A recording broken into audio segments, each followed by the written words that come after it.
Religious imperialism. How Christianity reinforced European supremacy.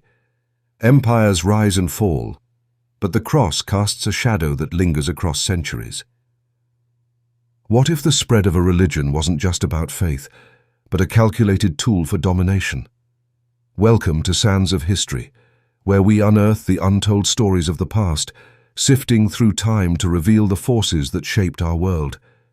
In this exploration, we dive into the intricate relationship between Christianity and European supremacy, a saga of faith, power, and conquest that transformed continents.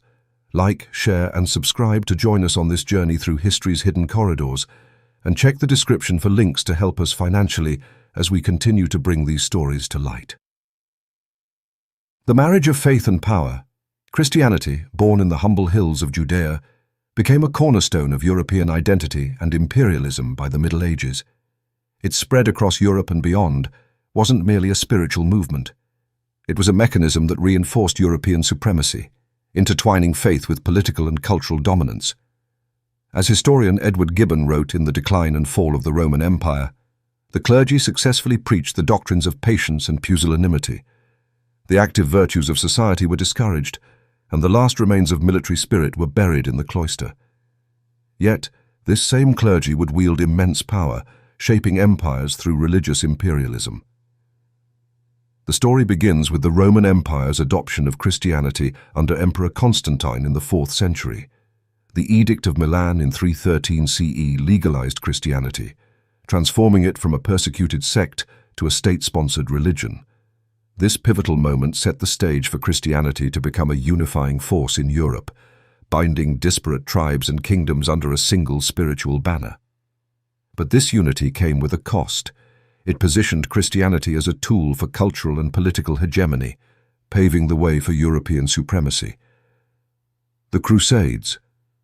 Holy Wars, imperial ambitions.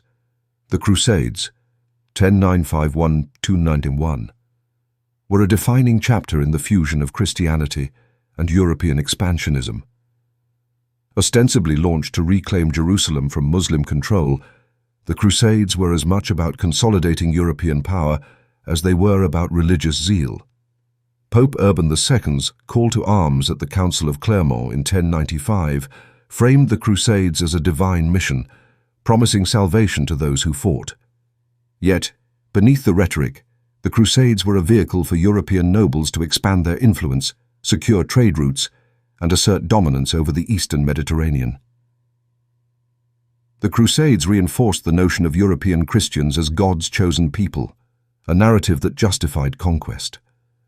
The sacking of Jerusalem in 1099, where Crusaders massacred thousands, was celebrated as a triumph of Christian virtue over infidels. This binary of us versus them entrenched a sense of European superiority, with Christianity as its moral foundation. The Crusades also enriched European powers through plunder and trade, funneling wealth back to kingdoms like France and England, which further solidified their global influence. Colonialism and the missionaries' march. Fast forward to the Age of Exploration, 15th, 17th centuries, and Christianity became the vanguard of European colonialism. As European powers like Spain, Portugal, France, and England ventured into the Americas, Africa, and Asia, missionaries accompanied explorers and conquerors, wielding the Bible alongside the sword. The doctrine of discovery, rooted in papal bulls like Dum Diversas, 1452, and Inter Caetera, 1493, granted European powers divine sanction to claim non-Christian lands and subjugate their peoples. In the Americas, Spanish conquistadors like Hernán Cortés and Francisco Pizarro justified their conquest of the Aztec and Inca empires as a mission to save souls.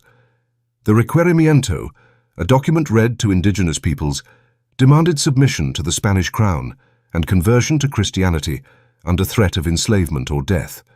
This wasn't just religious zeal, it was a strategic use of faith to legitimize territorial expansion and resource extraction.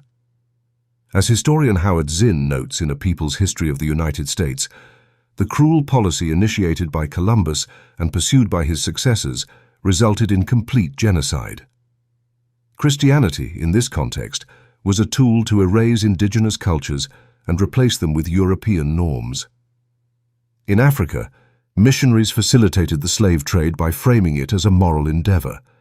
The transatlantic slave trade, which forcibly displaced millions, was often justified by the claim that enslaved Africans were being civilized through exposure to Christianity. Portuguese and Spanish traders baptized captives before shipping them across the Atlantic, arguing that slavery was a path to salvation. This perverse logic underscores how Christianity was manipulated to uphold European economic and political supremacy. Cultural erasure and the Christian lens. Religious imperialism wasn't just about conquest. It was about reshaping the world in Europe's image.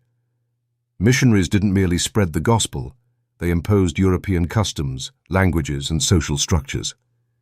In colonial India, British missionaries like William Carey criticized Hindu practices as heathen, advocating for Western education and Christian conversion to civilize the population. This cultural chauvinism was echoed in Africa, where indigenous spiritual practices were demonized as witchcraft, and European-style churches became symbols of progress. Education became a key weapon in this cultural overhaul. Mission schools taught European languages and Christian values, often at the expense of local traditions. In Australia, the stolen generation saw Aboriginal children forcibly removed from their families and placed in mission schools to assimilate them into Christian European society. This systematic erasure of indigenous identity reinforced the notion that European culture, underpinned by Christianity, was superior. The role of Christian institutions, the Catholic Church, and later Protestant denominations played a central role in legitimizing European supremacy. The Vatican's authority in the Middle Ages gave monarchs divine approval for their conquests, while Protestant churches in the Reformation era aligned with emerging nation-states to promote colonial ambitions. The Church of England, for instance, supported British imperialism by blessing colonial ventures and providing moral cover for exploitation. Christian institutions also amassed wealth through imperialism. The Catholic Church benefited from tributes and land grants in colonial territories, while Protestant churches in North America profited from land seized from indigenous peoples. This economic power reinforced the Church's influence, creating a feedback loop where Christianity and European supremacy strengthened each other. Conclusion: a complex tapestry.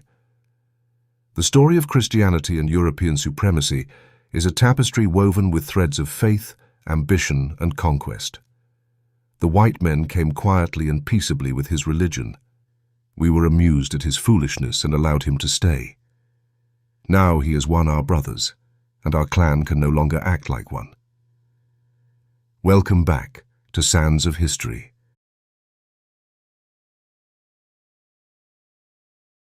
If this exploration of the past has sparked your curiosity, please like, share, and subscribe to our channel for more deep dives into history's untold stories.